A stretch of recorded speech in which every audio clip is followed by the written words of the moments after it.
So in this video I'm going to be taking a quick look at my air compressor to see whether it's worth saving.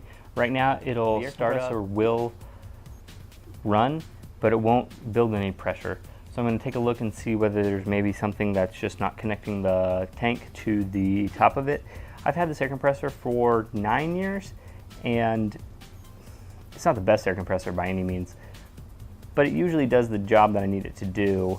So I'm not really looking forward to replacing it if I don't have to, mainly because I'm already spending a ton of money whenever it comes to working on the car, a ton of money for me. So I don't really want to have to go through all of that pain to replace this as well. So I'm going to be taking a look at maybe see whether I can fix this. So keep an eye out. I'll sort of update you at the end of the video to see whether or not it was something I could fix or something I couldn't fix. If I can't fix it, I'll probably try to take the tank and do a remote mount for it whenever I buy a new one, so that way I've got this tank as well as whatever tank comes on my new one, so I'll have sort of double the capacity if I get one around the same size. Thanks for watching.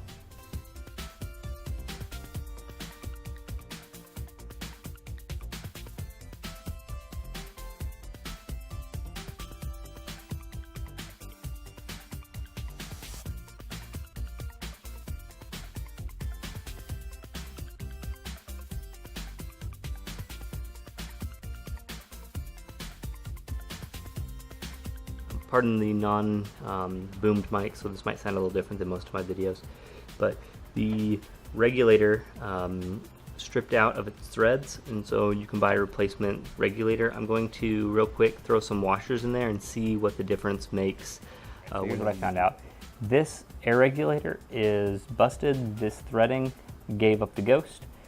The engine that's in here actually had 2 of the 3 bolts that held it in place missing, and so I replaced these bolts. The air regulator, it's got about 80 pounds that it'll put out right now. I'm going to shim it a little bit more to try to get it to about 110 is what the goal is to have for the shims on here. But other than that, this thing now doesn't move around whenever it's on, and it's probably actually in better shape than what it was before I did all this. So I'll put it all back together, shim up this a little bit more, and I'll be able to adjust that even with the cover on as I move forward. I took a very loud oilless air compressor and actually sort of rejuvenated it a little bit so that way it'll continue to run and continue to serve me for hopefully another couple years. Thanks for watching, and you'll see me just sort of adjusting and changing the shim levels here for the rest of the video. Bye.